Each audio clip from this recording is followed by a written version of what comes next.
The University of Arkansas at Pine Bluff is thrilled that you are here today to participate in the 21st Annual Mary E. Benjamin Educational Access Conference.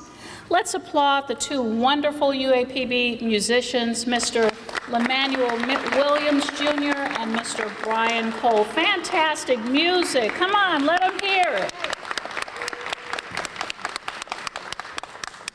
Today's conference theme is Preparing K-16 for STEM Success. And this is the first exciting event in UAPB's celebration of Founders Week. We have planned a full day of fantastic speakers and workshops that will provide you with phenomenal information and inspiration.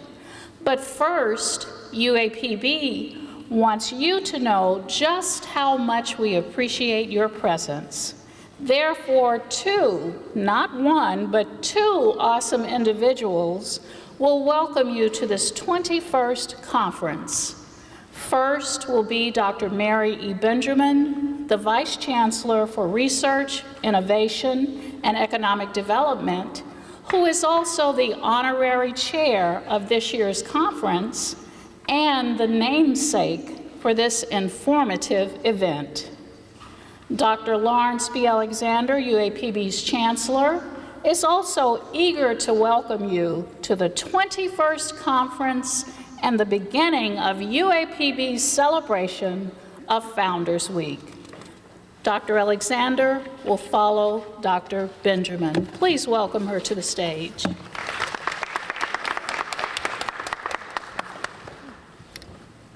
Good morning. Good morning. And thank you, Mrs. Wiley, for being here and for serving as co-chair for this conference.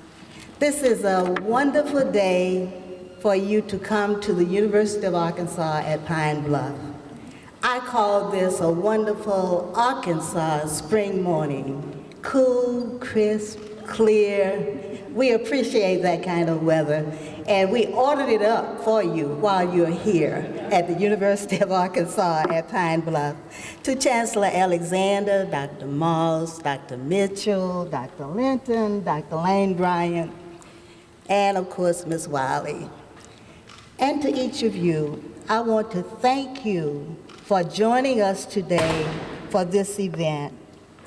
This is a day when a group of serious-minded people has come together to receive information, share information, network, and look for ways to better increase the number of students who graduate STEM prepared. You are looking and we are looking. The committee has planned for you evidence-based information to allow you to interact and also to take back home with you new approaches and workable approaches to increasing the pipeline of students in STEM education. We are so pleased to present this conference this year, and we think it is an appropriate conference for you and for this university. It is appropriate, number one, because the United States of America remains in need of a larger and more well-developed STEM workforce.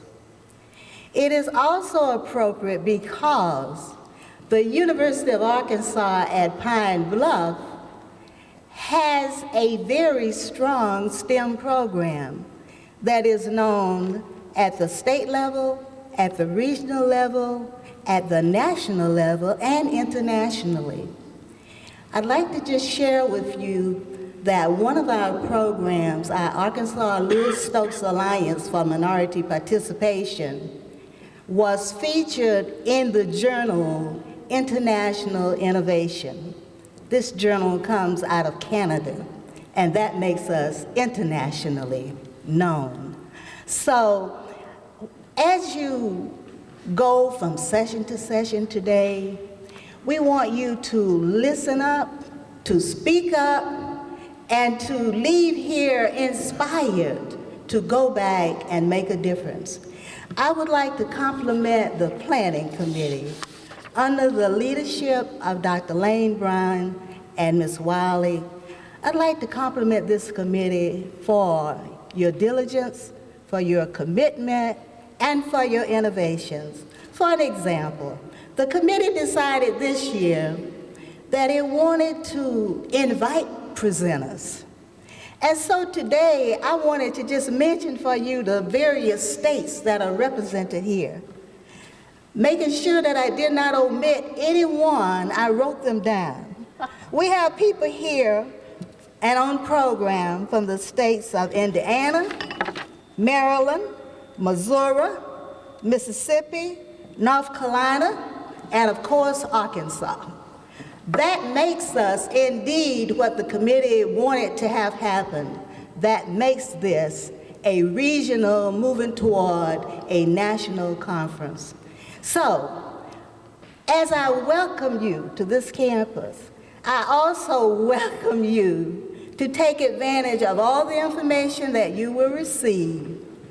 And if you find that this day has actually been worth your time, I'm asking you to become an ambassador for this university and leave by saying and telling to others all of the wonderful things that are happening at the University of Arkansas at Pine Bluff. Thank you so much for being here. Enjoy your day.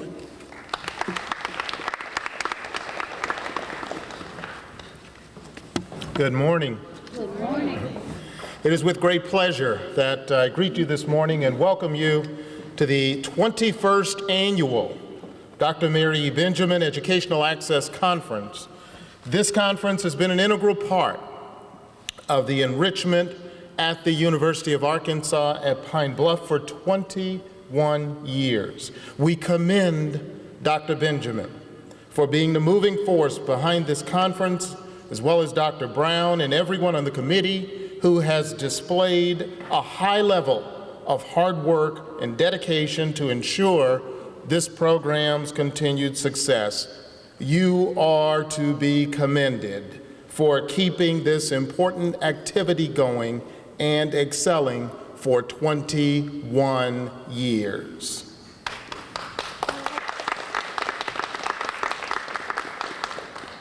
As you're aware, education is our pathway to success, enrichment, achievement, and excellence.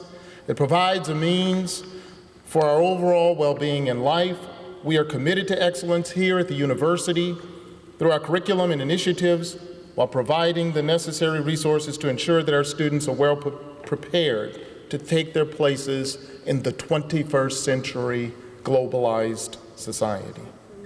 The annual Educational Access Conference was created to serve as an avenue to enhance and sharpen the focus of our educational programs as we excel in our student preparation and student learning outcomes. This year's conference, as you know, focuses on preparing K through 16 students to achieve success in the areas of science, technology, engineering, and mathematics, STEM. STEM is the driving force that will move this country forward. It is vital to the future of our youth, and it is imperative that we educate and prepare them to advance in global leadership and to contribute to the economic prosperity of the community, the state, and the nation through STEM careers. We're pleased to express our sincere gratitude to all of you for taking the time out of your busy schedules to participate in this program. Just as the old saying goes, it takes a village to raise a child. Well, I think it takes a community to educate a child.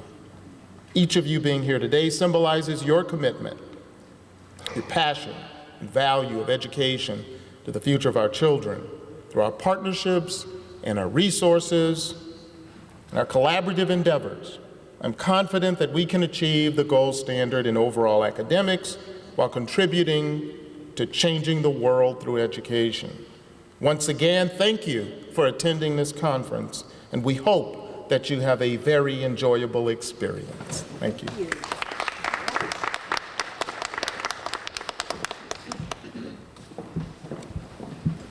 Thank you, Dr. Benjamin and Dr. Alexander. Dr. Hazel Linton, in her thoughtful, reflective moment, will set the tone for us to focus on preparing K-16 for STEM success. And then rev up your excitement, because Dr. Linton will be followed by Dr. Vera Lang Brown, the chair of this 21st conference, who will bring the conference overview. Dr. Linton. Good morning. Good morning. Just for a moment, a very short story entitled Clay Balls. A man was exploring caves along the seashore one day, and he found a canvas bag full of clay balls, a little ball that looked like someone had rolled it up and put it out in the sun to bake it dry. They didn't look like much, but they intrigued the man. So he took the bag with him. As he walked along the seashore, he would take a ball out of the bag, and he would throw it out into the ocean as far as he could throw it, trying to determine how far he could get one of the balls to reach. He continued to walk for a long time, and as fate would have it, he took a ball out of the bag, and it fell from his hands. As it fell from his hands, it hit a rock. As it hit a rock, it burst open, and inside of that clay ball was a valuable gem. He gasped. And then he opened every clay ball inside of the bag. Every clay ball had a jewel inside of it. He was astounded because he only had about 20 left, and he'd thrown about 60 of them away. And he thought to himself that if I had saved those clay balls, instead of thousands of dollars, I would have had tens of thousands of dollars. But it's just like that with people. We look at someone who's housed in clay, and we don't take the time to find out what the jewel is that's on the inside. We look, and if they're sparkling and stylish and wealthy, we treat them one way. But if they look different, so their socioeconomic standards are different, we treat them another way. I want you to know this morning that there's a gem in each and every last one of us in here. It's our responsibility to take the time to find that gem. If we don't find that gem, we're losing clay balls. A clay ball like Dr. Samuel Kuntz, who came to this university with an ACT score of 8, and they were not going to let him through the door. But yet, he in his time found a way for the transplant plus process to be successful. As you look around today and we talk about access, let us know that if we leave one person out, then we've thrown away a valuable, precious jewel that is needed to make this world what it should and could be. Let us bow our heads, please. Father God, help us to see the treasure that you've placed in each of us. And as we see that treasure, help us to polish and shine it and see that they all have access, each of us, so that we can each reach our full potential as ordained by you. In the name of your precious Son, Jesus, we pray. Amen.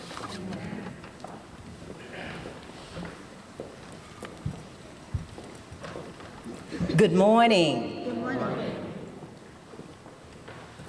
I am so excited about today's conference. Our conference this year has a very important and timely theme, preparing K-16 for STEM success.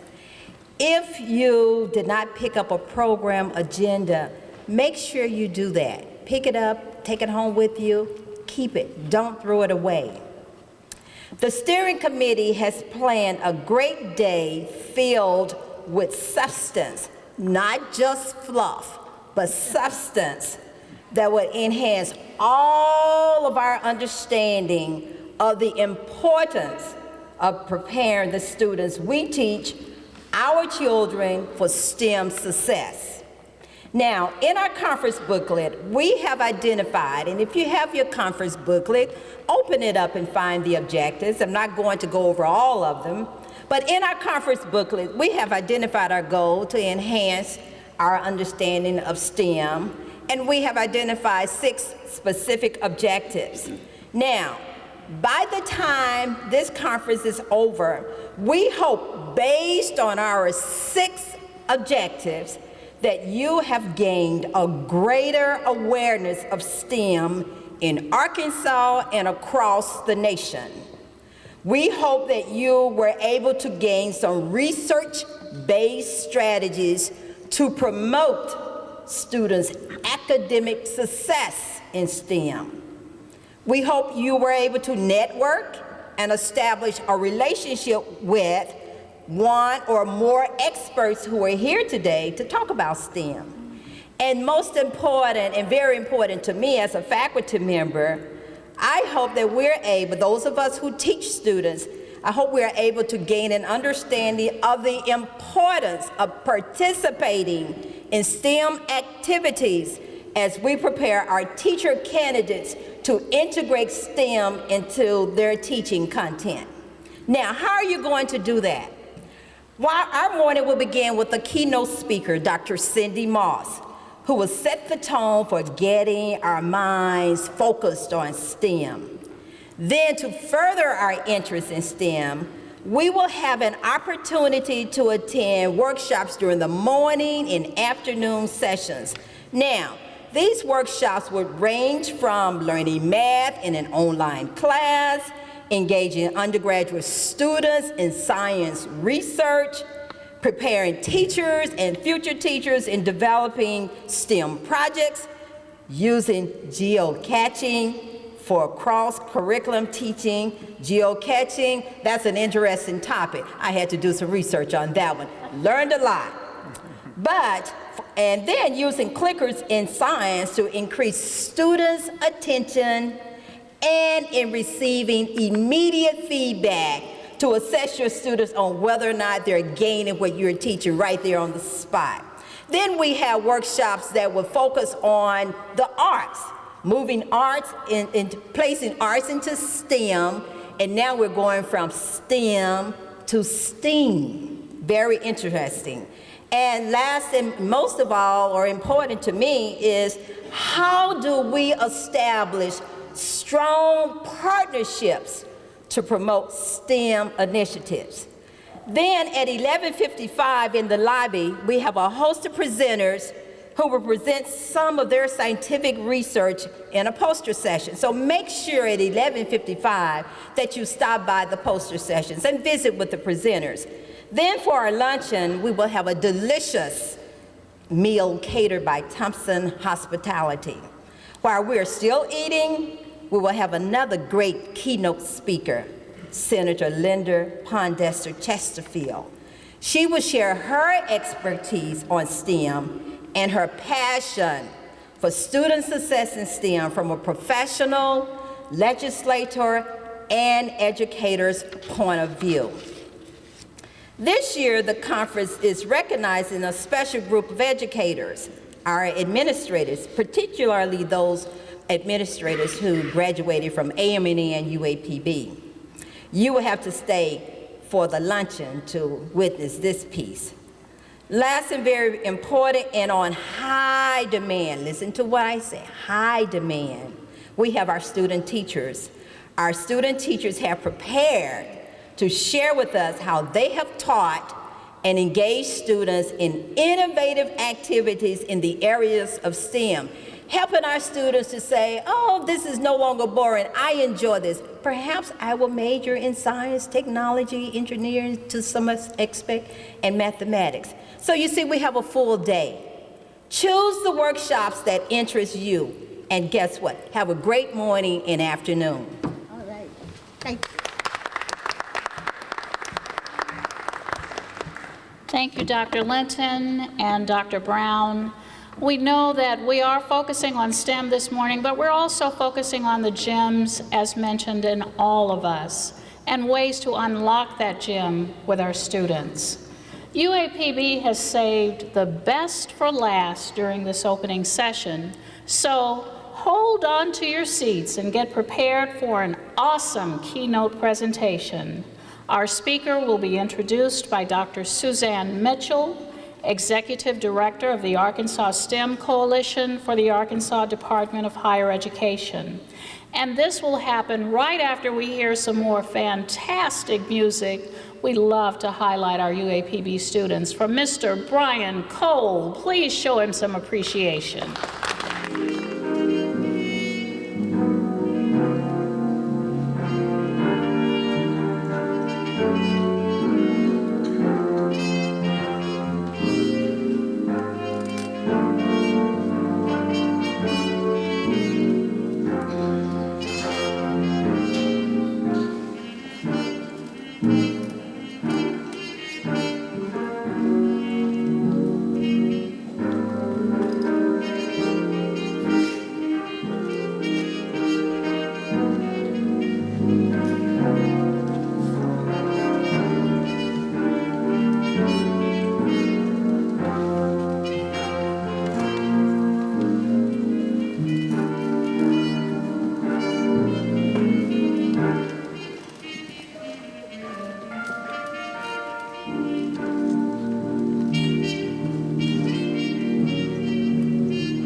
As director of the Arkansas STEM Coalition, I hope everyone picked up a brochure out there at the front desk that tells about our 12 STEM centers around the state. If you didn't get one, there are more out there. You can pick it up later. But what you're going to hear today from Dr. Moss will be a challenge to all of us and information about global STEM initiatives and things that we can roll out around our state so that we become more economically competitive. Let me tell you a little bit about Dr. Moss. She earned a BS in zoology from the University of North Carolina, where she was a Moorhead Scholar. She taught high school biology and chemistry for 20 years, which means what she's saying she's a real teacher, and what she's saying is so important to the public education here in our state, P16. She also got her doctorate from the Curran Institute of Technology in Perth, Western Australia. She also coached cross-country, basketball, track, and science Olympiads. She also helped her husband run a McDonald's, so she knows about business. Along the way, Dr. Moss won numerous local, state, and national awards, including the Millikan National Educator Award, which is often referred to as the Oscars of teaching. After teaching and coaching for 20 years, she served as a pre-K-12 science curriculum specialist and then director of STEM for 145,000 students in Charlotte, Mecklenburg school system. So she understands not only the public school teaching, but also how to administer a large-scale program in a large district. She created a pre-K-12 STEM strategic plan, which all of us struggle with, and we want to hear from her how that took place. She also developed a way to connect with local businesses, which we need desperately here in Arkansas and in this Pine Bluff area, to be able to connect STEM initiatives with our local businesses to enhance our curriculum. But most recently, you need to know that Dr. Moss was named one of the top 100 women leaders in STEM by the STEM Connector, which is out of Washington, D.C., and U.S. News and World Report. This is a very high honor. Now, in her spare time, just to make her a real person, she plays French horn in her church. She sings in a contemporary Christian choir. She reads voraciously, and she loves water sports and hanging out, spending time with her dog and her husband. So you need to ask her about those particular pieces also in her life when you get to visit with her after this. So, Dr. Moss is currently the Director of Global STEM Initiatives for Discovery Education. Is charged with supporting school districts in their work to develop and deploy student initiatives to drive science, technology, engineering, and math achievement nationwide. So help me welcome Dr. Cindy Moss. Well, good morning, and thank you so much for having me as part of your Education Access Conference. I look forward to talking to you about STEM and hope that I get to connect with you after we're finished. Now, most of you are here, you already know how you define STEM. I do live in Charlotte, North Carolina. My dad was the youngest of 19. My mom's the oldest of 15. I have 300 first cousins, and I've had STEM in my title now for 7 years. Now, Charlotte is the buckle of the Bible Belt, as well as the NASCAR belt and other things that are going on. But my relatives would come to me and they tell me that they were praying for me because they were afraid the religious right was going to come protest me. Maybe that doesn't happen here. They thought I was doing stem cell research. They didn't know what I was doing. But so when you start, you have to figure out where people are. And most of you guys, if I ask you what STEM was, you would say STEM is science, technology, engineering, and math. But different people have different perspectives. If you look at this picture, the person in the top left is a high school chemistry teacher, and I was a high school biology and chemistry teacher. Most high school chemistry, physics, maybe calculus teachers, when you ask them about STEM, they think STEM means other teachers doing a better job so kids can come to their class and be successful. That's what we high school people would think. In the middle, you have an elementary teacher. Typically, they think STEM means making sure the kids know their math facts and that they know a little bit of science. If you look at the top right, those are career and technical teachers, and they think it means more kids taking their robotics classes or in their robotics clubs or taking the computer apps classes. In the bottom, we have some industry people. Bottom left, if you're working in a factory in advanced manufacturing or some other capacity, to use STEM means that there'll be people to hire so that you have all the jobs full in your plant. The person in the middle from NASA, to NASA, it means having American kids with skills that they can hire because many of their jobs require people who are American. And if you're President Obama on the right, hopefully you've heard President Obama speak about STEM numerous times. It means a healthy, vibrant economy for our country. The STEM pipeline, I'm sure you've seen similar things like this. This is from 2008, and it just shows the leaky STEM pipeline. I only have one contact, so I'm kind of struggling seeing a little bit today. The pollen was getting to my eye, so if you see me looking a little bit funny, that's what I'm doing. If you look at this, we started, I think it's kind of hard for me to see from here. I think we started with like 4 million ninth graders, and there's we have attrition all the way along the way.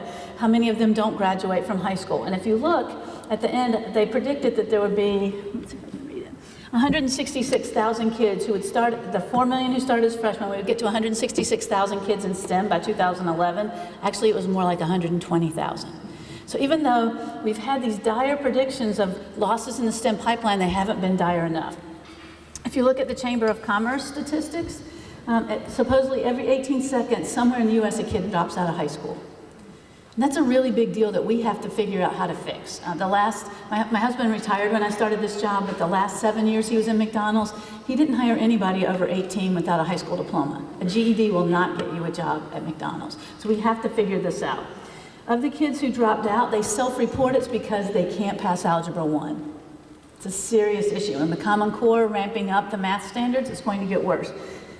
And the National Council for the Teachers of Math said if a school district or a school has an issue with algebra, and almost every one of us in the country, the schools have this issue, you have to go all the way back to kindergarten and pre-K to figure out how did you teach kids to count.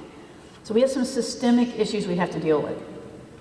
The U.S. military has deemed what's happening as not happening in STEM education as a matter of national security. They created a report called Ready, Willing, and Unable to Work. They looked at all of the people in Pennsylvania, 18 through 25. They randomly selected some and gave them a test. 70% of them would not qualify to go into the military at the lowest level because of their lack of math skills, problem solving, or physical fitness, but more math skills and problem solving than anything else. And so they deemed the lack of STEM education a matter of national security. And if you look at colleges, if you look around our country, I mean, 1%, I think that's what it is. Yeah, 1% of the college undergrads in our country graduate with degrees in science. And I don't want us to get like these other countries that only give kids certain choices, but we need to think about what's happening in our country. Right now at home in Charlotte, I have neighbors on both sides who have kids who graduated from college last May. One from Duke University, one from Davidson, both really good schools. Both kids owe more than $100,000 in college debt. Both of them are living at home, one working at the grocery store, one working at Starbucks. We have to figure out how to give kids better information so that doesn't happen. That's not good for anybody. In Discovery, when we talk about STEM, we talk about STEM not just for the science, technology, engineering, and math classes. We define STEM as students and teachers energizing minds, because that's what this is all about. It doesn't matter if you're a PE teacher, a Spanish teacher, whatever you're teaching, you should be providing STEM teaching and learning practices for your students. When I talk to students, even though I don't work with them every day now, I still work with a lot of them at church, they say, Cindy, what's this STEM stuff and why does it matter? I'm like, STEM is really cool, it's fun, because STEM is solving the everyday mysteries, and kids really resonate with that. So why do we need to do this?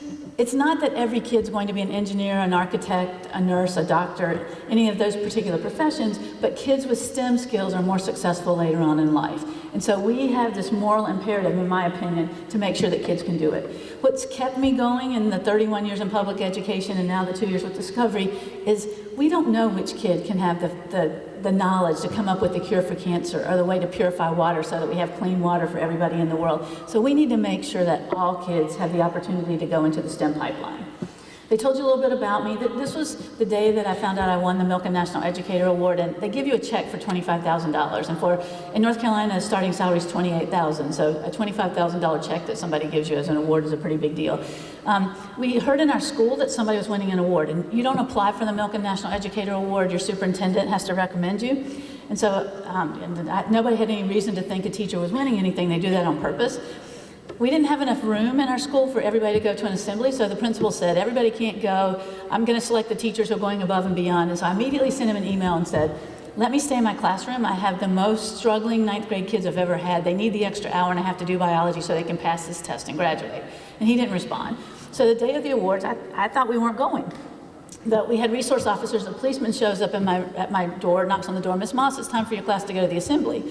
And I shook my head. I'm like, we're not going. He goes, yes, you are. So I shut the door. I read my kids the riot act. You will not disappoint me. You will not misbehave. We get there, and not only are we at the assembly, but we're on the front row with all of these TV cameras and newspaper people. So the two kids I could trust the least, I grabbed and put them next to me. And so when they announced that I would won this $25,000 award, for all perpetuity, I'll be with those kids. And I ended up loving those kids, but I show you that because I know as educators, you get it. Also, the 10 years that we own the McDonald's, I helped my husband write our business plan. I had to go to Hamburger University to get certified, and my students would come through on the weekends to see Mrs. McMoss serving French fries. But I learned a lot. Basically, if you're running a McDonald's, you're being a high school teacher, and I was already a high school teacher and coach. But what I learned that really resonated with me is that in McDonald's, we were expected to spend more money and time on the professional development of the kid making French fries than schools spend on their teachers who are making kids' futures. And so once I got into a position of power at the district, I used some of that and some of the data that I'd found to make sure that my teachers got the support they needed. Charlotte, Mecklenburg, if you've never been to Charlotte, we have about 1 million people, kids from 120 countries, about 60% free and reduced lunch, 189 schools. So I was driving over 500 miles a week just visiting my schools. But I also knew that in a large urban district, you get a new superintendent about every 2 years. And I wanted STEM education for all our kids. That's what was keeping me up. Every one of these kids, not just the AP IB kids, not just the kids who looked a certain way from the wealthy neighborhoods in the suburbs. I wanted every kid to get STEM. And so to make that happen, I needed to connect with the company. So I started looking around, and I thought about the things I'd learned as a business person in McDonald's. First, I went to the energy sector. Charlotte would like to become the home of energy production in the U.S., although I know a lot of other places think that that should be them. But I went to Duke Energy and some of the other energy producers. They need to hire 50,000 new people in the next 5 years. Most of them need 1 or 2 years of community college, and the jobs start at 75,000. And remember, I told you my teachers with 4-year degrees start at 28,000. So I started working with them. They really needed people in mechatronics, the 2-year degree that's part mechanical engineering, electrical engineering, and IT. When I won this national award, I got to be on the advisory board for the Carolinas College of Health Sciences. And as a biology teacher, I'd had lots of kids who thought they wanted to go and to be a doctor, and many I knew wouldn't go because maybe English wasn't their primary language at home or nobody in their family had ever gone to college. But what I started discovering is there are great ways to get into medicine. One of the things that you can do, the fastest way to get into medicine in the hospitals is to go be a surge tech. Anybody know what a surge tech does? Okay, a surge tech is a 10-month degree, and it costs $10,000, but if you agree to work for one of the 22 hospitals in Charlotte, it only costs you $2,000. And what you do is you take a tray, like a cafeteria tray, you go to the supply closet, you get whatever tools the surgeon needs. Let's say they're going to do open heart surgery, you get all those tools. You go to surgery, you watch the surgeon do their job, you make sure when they're finished, you sign something that the surgeon didn't leave any tools inside the person, because that'd be bad. And then you take them and put them in the dishwasher and get ready for the next surgery. That job takes 10 months to train for, starts at $55,000 a year. And once you're in the hospital, then the hospital will pay for you to go. You can go all the way through being a nurse practitioner with a master's degree making $150,000 a year. NASCAR is another big segment in Charlotte. There's over 100,000 people working in NASCAR. The majority of them have 2 semesters of community college, and the average starting salary is $80,000. So I wanted to make sure that those companies that needed people knew what we were doing. And I changed the language that we used. I no longer talked about I was curriculum and instruction and the director of pre-K-12 STEM. I was in charge of workforce development for them. And so we started having these conversations because I knew if I could engage them, all of these companies in what we were doing, no matter who the superintendent was, the STEM teaching and learning would not go away. And I also was really passionate about algebra because research, National Science Foundation research says a kid's ability to understand algebra is the #1 factor that determines whether they go on and are successful in STEM. So we needed to figure out what to do with that. I also started visiting classes. I'd been a high school teacher. The first thing I figured out is that the elementary teachers have the hardest job. They get no time off and they have to do everything. And one thing I would recommend as you go forward in your conference is that you add pre-K to be pre-K 16. Because if you think about pre-K kids, think about how many times a 3-year-old asks why. They know how to do STEM. They are wired this way to try to figure things out. And I realized right away that in my school district of 145,000, pre-K had more money than God. They had all this Title I money, and the teachers there, they knew the kids liked to do stuff, so all we had to do was train the pre-K teachers to let them go. So I worked really hard with pre-K. The pre-K day is 50% STEM. If I could get everything in the country to look like the pre-K education we have in Charlotte, we'd be in good shape. But I would recommend that you go back and you include pre-K. Because when kids are in pre-K, like you give these little girls a problem to do in math, they don't say, sorry, girls don't do math, or I haven't had calculus, they just do it. Same thing with elementary kids, like these little boys are doing a physics type experiment. They didn't say, we haven't had physics and calculus, they just sat down and figured it out. So we have to figure out what's going on. And if you look at some of the other NSF data, only 1% of our elementary teachers had physics in high school, and less than 3% of K-12 principals had high school physics. And I know principals aren't teaching physics, but 50% of what elementary teachers are expected to teach in science is chemistry and physics, and they don't have it. So we have to figure out some way to help them. And our goal is to make sure that these kids are not afraid of science, technology, engineering, and math, that they all can enter it. And I like to say, the Common Core says we need college and career-ready kids. I think our phrase needs to be career and college-ready, because every kid can have a career, and we need to show them what's out there. Now, to make this happen, one of the first things I had to do is help other people see my vision. My husband says I should have a warning that says listening to me is like sipping from a fire hose, prepare to be drenched. But I needed to make sure that everybody else, even if they weren't as passionate as me, that they could speak about what we were doing. So this little diagram doesn't look like much. It took a year. There were almost 40 meetings. I met at Duke Energy, I met at Goodrich, Siemens, different companies. I met at schools with principals, teachers, parents, community members, so we could come up with a design, just a simple diagram that could explain to anybody, why is STEM important here?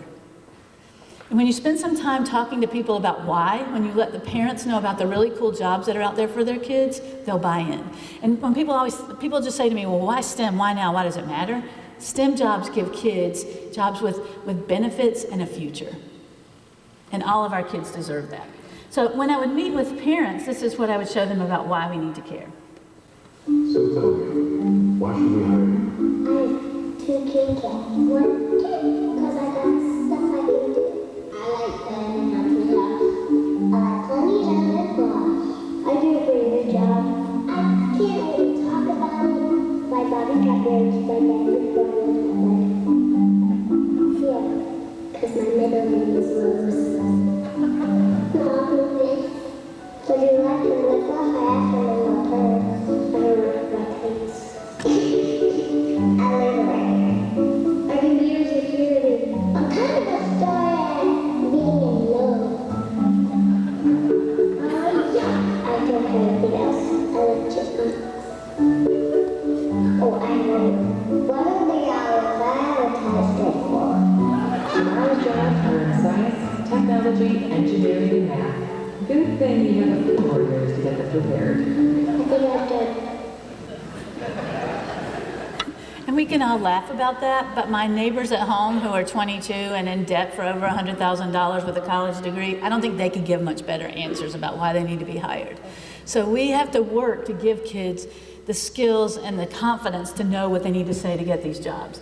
If you look at the number of jobs, 8.6 million STEM jobs by 2018, and if you look, Arkansas is supposed to have 36,000 STEM jobs. So either you prepare the people that can take these jobs, or people will come from somewhere else to take these STEM jobs because they're high paying and have good potential. And when we talk about STEM, it's not necessarily just being a doctor, an engineer, a nurse, a therapist, that kind of thing. If you look at the kinds of jobs that are out there, many of them are around computing.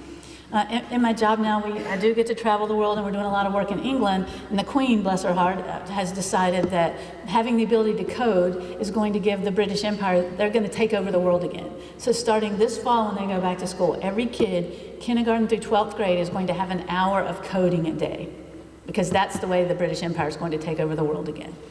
And they're making that happen. Very few places are we teaching coding in K-12, but that's one of the things that's happening in other places. If you look at these jobs, it's about creating apps, it's about analyzing big data, things that we can prepare our kids for. Living in the South, we're pretty lucky. Our kids are more interested in STEM, so we have that initial interest in STEM. We just have to figure out how to fuel that. And I would say to you as a teacher for 20 years, you need to make sure that you have at least 3 things when you leave this conference that you're going to do. One of them could be, this data is from STEM Connector.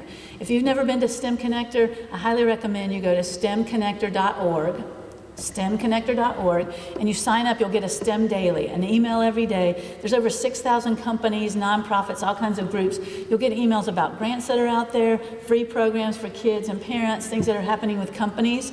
And your school district, once your school district joins, you can get data about your community to look where are the STEM jobs where you live, where are the STEM jobs in your state. So STEM Connector is really important.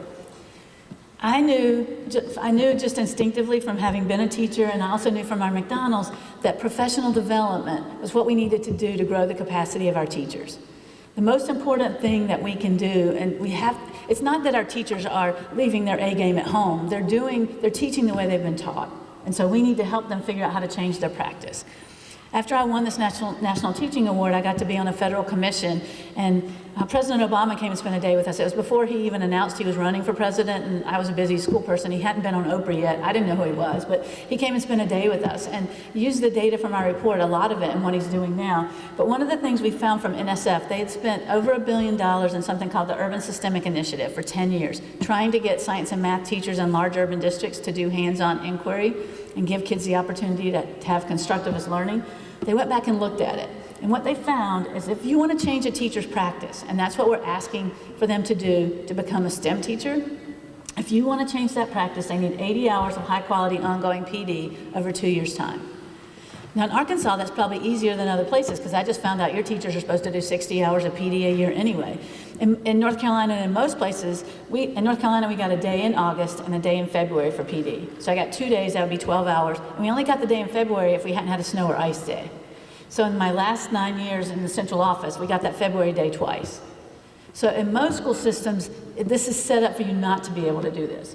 But besides changing the teacher practice, if you want to change the culture, and this is what I was trying to do in Charlotte, if you want to change the culture, teachers need 160 hours of high-quality PD over 3 years' time. And so that requires a commitment at the school level, the district level, to say we're going to focus on STEM so the teachers understand this is going to be for 3 years. It's worth your time. It's not just another rock falling out of the sky that's going to roll down the hill when this superintendent or this principal's gone. This is something we care about. So I had to create the strategy for what we were going to do. First of all, I'd been a science teacher. The science teachers knew me. I'd won a lot of national awards. They knew that hands-on inquiry was my number one focus, that I wanted kids to be able to learn by touching and doing, so they engaged more of their brain. So that became a big part of our strategy. I also knew that we needed to do some research to figure out what's it going to do to our scores, because no matter what you say, the pressure on the teachers and the principals to get those scores to where they need to be, because they're going to be in the paper and that's how you're evaluated, matter. And so I needed to prove that doing this was good for our kids. I needed to figure out how to put the businesses with us, to look at what their missions were, what our mission was, and figure out how to connect it so kids saw purpose for learning science and math. And even though it's number 4, it was really always number 1. How do you find funding? And people always ask me, did you get more money every year? Well, the last 3 years I was in charge of STEM, they cut my budget in half all the time. But I became an expert at figuring out which ATM was open. I stalked the Title I director. I would follow him in the parking lot. I would follow him to meetings. When we had a female superintendent, I would stalk her into the bathroom. Whatever it took, they knew they might as well just give in and give me the money because I wasn't going to go away. And we had a strategy. In phase 1, we used our Title I money. We only had Title I elementaries and middle schools. It was a decision the district had made to focus the money, give them more money to make a bigger difference. So we started with those Title I elementary and middle schools. We had the first science test in 2008, and 40% of our kids were on grade level when 50% of the state was on grade level. So the superintendent said, Cindy, maybe our kids can't do science. We need to really care about reading and math. That's the most important. And nothing makes me madder than saying our kids can't, that kids that look like a certain way can't do science. And so I had one person to work with 109 elementary schools in science and one person for the 80 middle school and high schools. So I knew we needed to partner with somebody, and we partnered with Discovery. And if you look at our strategy, the first year we just did Title I, because in the Title I schools, most of them had less than 20% of their kids on grade level in science. Some were in the single digits. And we had great results. The first year, we raised the whole district science scores by 20 points. Many of these Title I schools, their scores went up 40 to 50 points.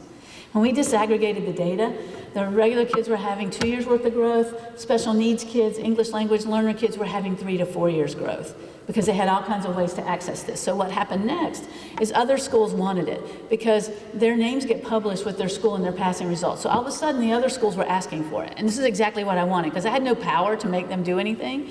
But now they were asking for what I wanted. And by the third year, we had all kinds of other supports in place for our teachers.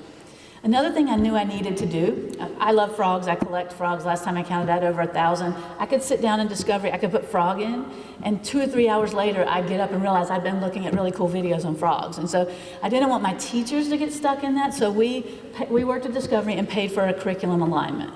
We had a pacing and curriculum guide, so today's April 23rd, you would log in as a 7th grade teacher and it would say, here's a video to use, here's the reading to use, here's the hands-on lab. And so we worked at Discovery to make sure that the most effective pieces of content were what our teachers were using. We also knew that reading was never going to go away. The reading test, as long as we have state testing or Common Core, any kind of national testing, reading is going to matter. So we tried to figure out what does it mean for you to read, write, and think like a scientist. And we put this poster up in classrooms. There's a different one for elementary that's more pictures. And then we also created one for math. Science teachers jumped in with me both feet because they knew I'd been a science teacher. Math teachers were a little bit more skeptical. That's kind of their nature. So math teachers, 3rd grade through 10th grade, I asked them to give me 2 minutes of every day's lesson, and we picked some kind of resource from Discovery, a video, a picture, a data table, an audio file, that gave kids a reason to learn math. Just doing that raised our math scores 30 points. But we knew we had to do lots of things to help the teachers do hands-on inquiry. We did monthly in-person meetings, but we did a lot of coaching, we did a lot of webinars, we used technology. We also knew we needed to put these careers in the hands of the teachers, so Discovery has something called STEM Connect that puts careers in the hands of teachers, even starting in kindergarten. If you're teaching kindergartners about their colors, why not show them a 3-minute video on a color scientist who shows them this person worked with a mathematician and figured out the formulas for 750 different shades of blue that gives them that cool TV they're looking at now. I also knew I needed to look at the research because as educators with so many rocks falling out of the sky, we kind of get skeptical. New things change, and so educators will go, well, this too shall pass. Or that works well in New York, or that might work in California, but I don't know about here. So we had to have some data. And Discovery is really good at collecting data, and so I had data that I could use with my principals.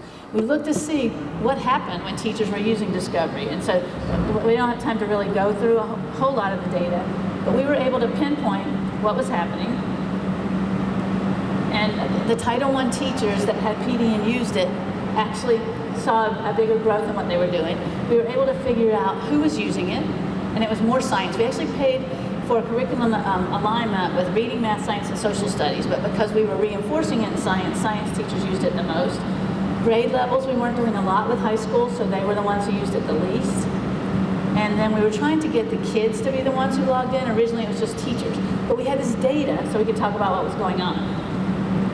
Another thing we don't do well typically in pre-K-12 education is we don't figure out what are our most successful teachers doing. So we could figure out who was using this, and then we could go watch their classes and figure out how they were using it and what was happening with their scores. We could look at the schools that were using it and figuring out what they were doing.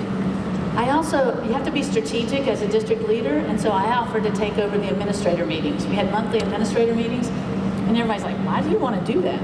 Well, I did it on purpose because then I could have a half an hour of that two hours every month where I trained them in how to do something STEM. So they could go back to their school and be the STEM leader. I also encouraged them to look for teachers who were doing STEM so we could bring them to the principal meetings and brag on them. And so they became very competitive, and they encouraged STEM to continue to happen. For students, it's pretty easy to use Discovery Channel, Animal Planet, all the cool resources that we have to engage kids, but we did some special things to get them more engaged. We did lots of work with teachers, webinars, and even though we have 10,000 teachers, they're spread out. And the worst thing about being a teacher is you go in your classroom and it's just very isolating. It's just you against the world and against those 30 or 40 kids who are sitting in front of you. Discovery has something called the Discovery Educator Network. And we have over 1 million teachers around the world who are using this. About 250,000 are part of the DEN, where they share information and they help each other. If you have a problem, you can share it with them. If you did something good, you have somebody to celebrate with you. The Discovery Educator Network also runs a really cool summer thing called the DENSI, the Discovery Educator Network Summer Institute. And This was 2 teachers from CMS from Charlotte who got to go. They got to go to Montana, and they spent a week out there with photographers from the Discovery Channel learning how to use photography to get kids engaged in math and science. There were cool competitions that we were able to point them to where they won money, and we figured out ways to get the parents to come in.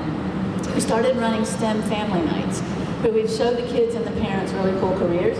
We then needed to partner with the community college and the four-year college because the parents were leaving these wanting to figure out how they could get involved in these new careers. We also figured out sometimes you have to focus just on an individual group. And so we started doing some things for girls because girls need to be engaged in different ways. We figured out we needed to get kids involved in coding and started doing some work with Raspberry Pi. So a big part of this was making sure that STEM was not just a secret for the doctors' kids and the kids whose parents were engineers and doctors.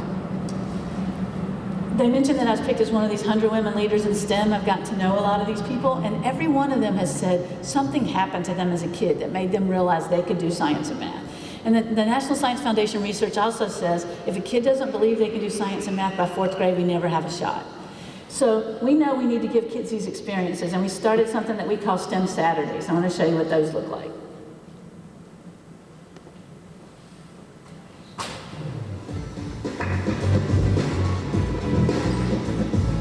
Today was a really fun experience, even though it was one day.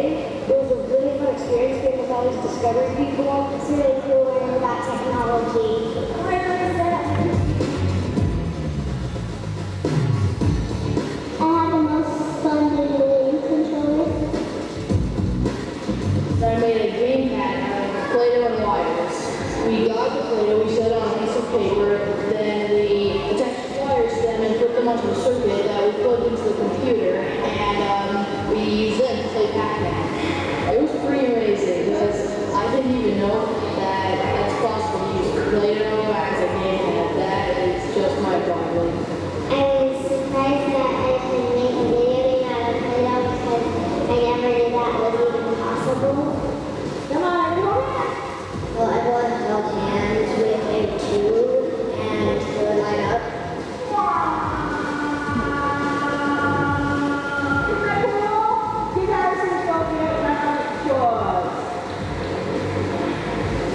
And on 3. 1, 2, 3. Then I'm thinking you can follow the rest. She had a little filter, yeah, so Kate.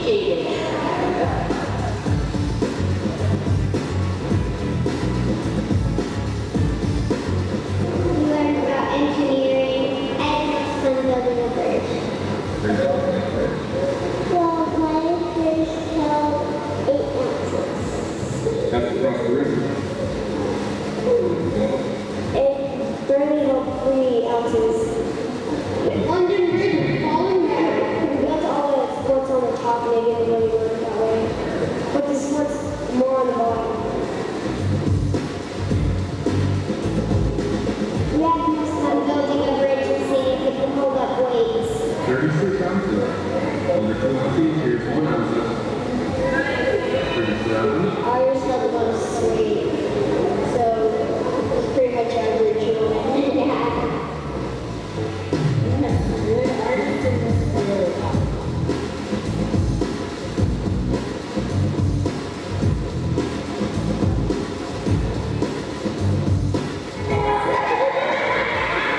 Today was awesome, and I just had a great experience. It was a really fun experience for me. Today was awesome.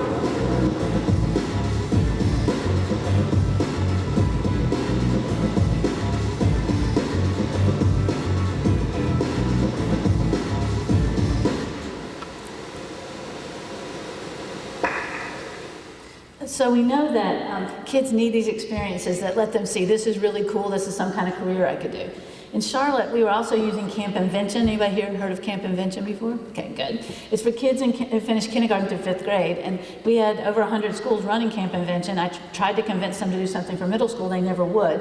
So at Discovery, we've now created kind of a middle school version. Ours is for kids in 4th grade through 8th grade, and this is, when I was telling you have 3 things you need to do, this may be another thing you need to do. If you go to discoveryeducation.com/STEM, there's a whole web page of all these free, amazing resources. So discoveryeducation.com/STEM. And if you come to my next session, I'll tell you a little bit more about that. But we created these STEM camps for kids who finish 4th through 8th grade because we feel like it's really important for them to have the time to dive into it. And let me show you what that looks like. Oops. Discovery Education STEM Camp came about because there was a need, not just for their students, but for their teachers as well. So STEM Camp truly is this immersive summer and after-school experience to get students excited about science, technology, engineering, and math, and not just one of the four, but this really kind of integrated approach to having them explore and learn like folks who have STEM careers do these days. I always tell them that science and math basically make up this world, and they're really throwing it out. The real-life connections that they can make are really simple. Keeps their little minds wondering and engaged. I love how the math and the science really go together with technology. It's a lot of analog stuff, and STEM kind of brings it all together in a really fun way. Our students have to be prepared for the future. They are the future, and I think it's important that we use avenues like STEM to help create these problem solvers in our future workforce. Discovery Education is offering STEM Camp because we know that kids across the country need the opportunity to develop those STEM skills. And so STEM camps give the teachers the opportunity to learn those best practices and see the power of STEM. It also gives the kids the opportunity to spend the time to really tackle problems. Yeah, so 3 curricula: water, urban infrastructure, and energy. For water camp, they did a few projects. One of them was to build a boat that could hold the most weight, go the furthest, and in the straightest line. They also built a water turbine, which had to power a light bulb. In urban infrastructure, they designed a school, which was as green as possible, and could also account for any disaster-type things that could occur in the area their school was. STEM Camp is just full of interaction, whether it's with a small group, whether it's interacting outside in just a fun recess activity. They're actually getting in there and asking questions, solving problems, just using those critical thinking skills that we want them to build. I love it here. It's really fun. You learn all this different stuff here. You learn everything. The Discovery curriculum has been amazing, and we try to challenge them with neat projects and things that give them an opportunity to extend their current level of thinking. You see the little light go off and oh, we did that, and now I know why we did that. It's a really neat, especially with the career aspect of this campus, really neat to see, oh, I don't know that was a job. Our students, they are at a place where they are becoming problem solvers. They're learning, they're being forced in that situation, and they're starting to connect those dots and realize that will help them in the future with real life skills, real life careers. I think STEM Camp is providing me with science and really actually loving it. If you have STEM skills, you really can change the world.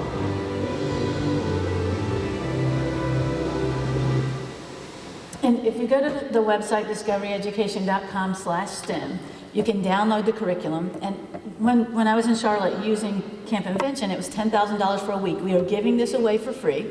We highly recommend you let us come in and do a day or two of PD to help the teachers know how to do it, but it's actually free. And these themes are based on the Grand Engineering Challenges. I don't know if you guys have heard of those, but the National Academy of Engineering came up with 15 problems we have to solve in the next 100 years, and if we don't, humans are going to cease to exist.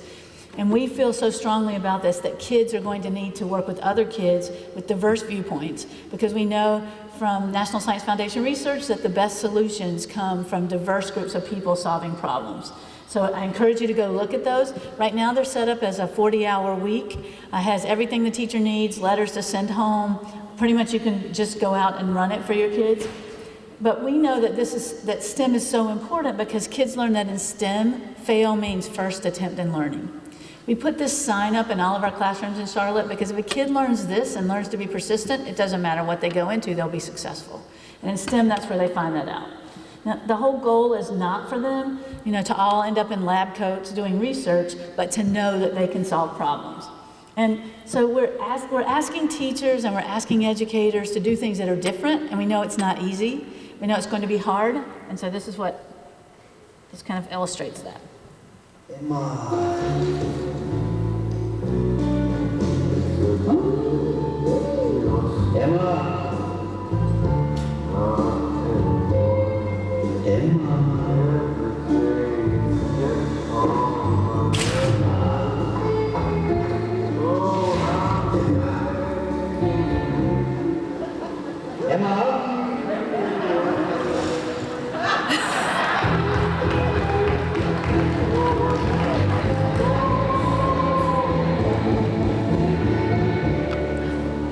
And I show you that because it's really important how we talk about these changes and why people need to make the change so we don't have that kind of reaction.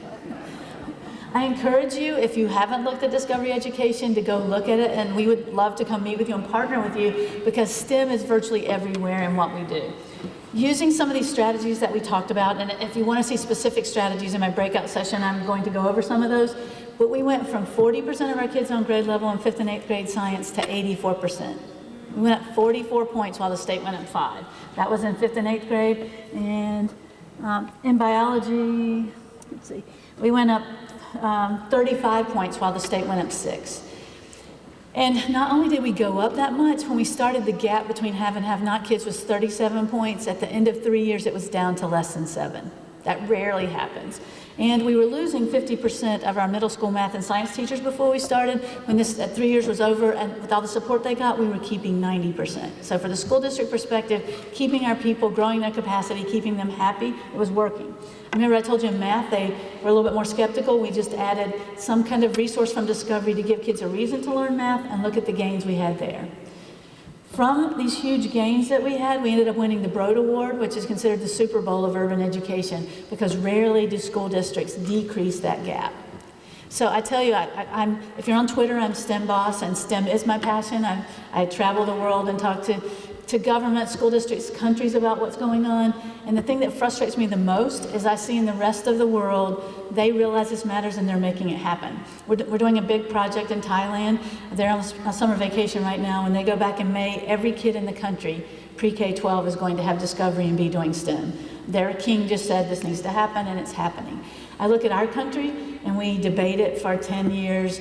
The Democrats want this, the Republicans want this, who wants this? And then it goes to the states, and it gets debated again. It goes to the local districts, it gets debated again.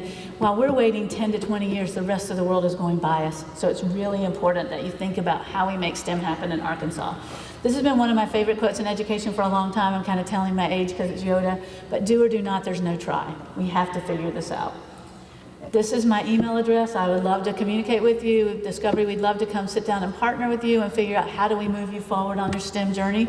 I can make the PowerPoint available. I can send it to one of you guys to post for everybody. But I have time for some questions. Again, I know I talk 100 miles an hour, but if you have questions, I'd be happy to answer those. The summer camp is for a week, and right now it's written for 40 hours from Monday through Friday, and it's hands-on investigations, cyber investigations, careers, really great stuff. By the fall, we're going to put it into a version where it's in 1.5 hour chunks, so if you wanted to run an after-school STEM club, you can use those as well. On that STEM page, besides the great stuff from STEM Camp, there's a place where you can sign up for Lumosity. Do you guys know Lumosity, the brain training? Discovery owns Lumosity, and so you can go in there and sign up for free accounts for your students or your school. There's also all kinds of cool STEM competitions, so please go check that out. And remember, I wanted you to do 3 things. I think you need to do stemconnector.org. You need to check this out, and I wish you would contact me so we can have another discussion. Any more questions? Okay, well, thank you very much. Wow, please join me in thanking Dr. Moss one more time. Come on, let's give her a big UAPB thank you. She mentioned so many wonderful things: staff development, funding, strategies, statistics, changing culture, diversity, Saturday school. If you really appreciated her presentation, let's say her quote back to her on 3. Our students can. All students can. Oh, come on, do you believe it? Our students can. Yes. Thank you, Dr. Moss.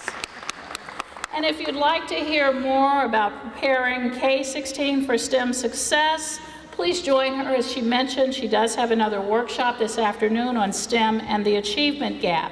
I'd like to call back, please, Dr. Benjamin, Dr. Brown. Would you please come to the stage? We're behind you. Oh. You came so quiet. You were quiet. When we have guests on our campus and outstanding keynote speakers, we always like to give them something to remember us by. So on behalf of the University of Arkansas at Pine Bluff, we are presenting this gift to Dr. Moss. Thank you very much. It's beautiful.